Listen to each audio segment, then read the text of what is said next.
Well, a 3% raise in your taxes could be ahead if El Paso County Commission approves their nearly $300 million bond. That's right. Voters would need to push it through, and commissioners say that money would go towards projects to better the community. However, one of the projects, upgrades to the Sun Bowl Stadium, has been left out of the county bond recommendations. KTSM 9 News reporter Tirza Ortiz is live from the county courthouse. And Tirza, I guess the question is this the end of the line for the Sun Bowl Uplift campaign? Andy, Monica, the simple answer is no. It is not too late for the Sun Bowl to land on the official recommendation list, but it's also too early to tell whether or not commissioners will take up the nearly $100 million request. It's such a difficult balance, to do. What can we do without increasing taxes is very important. That's part of the formula.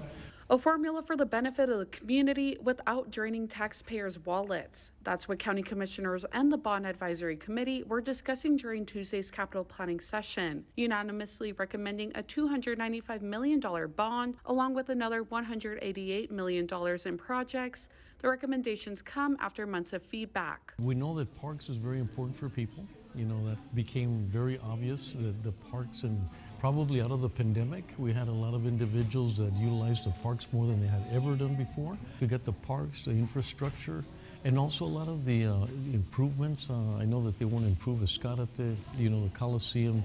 It's so iconic. An iconic staple noticeably missing from their recommendation list was the Sun Bowl Stadium project. The advisory committee not including it, but some court members wishing they had.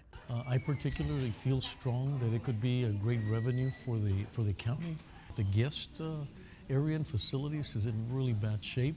The lighting, the venues, the inability to go in and have a concert. So a lot of great things about the Sun Bowl. We'll see if we have any traction on that. Judge Samaniego saying commissioners are prepared for more public participation, wanting the community to weigh in on where their tax dollars are going. As long as the people want it, I'm going to put a lot of pressure on this idea that if the people want it, we have to give it an opportunity.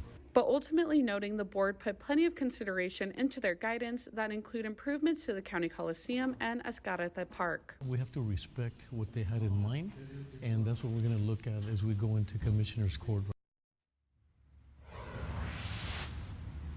Now, should the bond budget get approved as is, taxpayers could see an increase from anywhere from 3 to 3.5 cents. The official vote will be in mid-August, with the ballot coming out in November. Andy, Monica.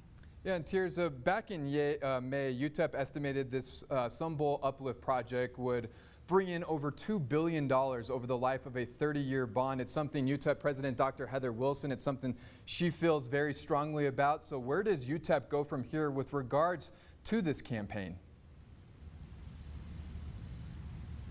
Right. Well, you heard it from Judge Samaniego himself. There are other people on the board who do want to go ahead and push that forward. So it's not over for UTEP just yet, or the Sun Bowl Uplift campaign. They're still going to have to effort. So it's all going to be a matter of what the public would like, as well as if it benefits the community. We will go ahead and wait and see. And like I mentioned, Andy, it's not over yet. Again, mid-August is when we're going to get that official list and the official funds getting approved. For now, though, live outside the county courthouse, Tirza Ortiz, KTSM 9 News, back to you. Something we will definitely keep monitoring. Tirza, thank you very much.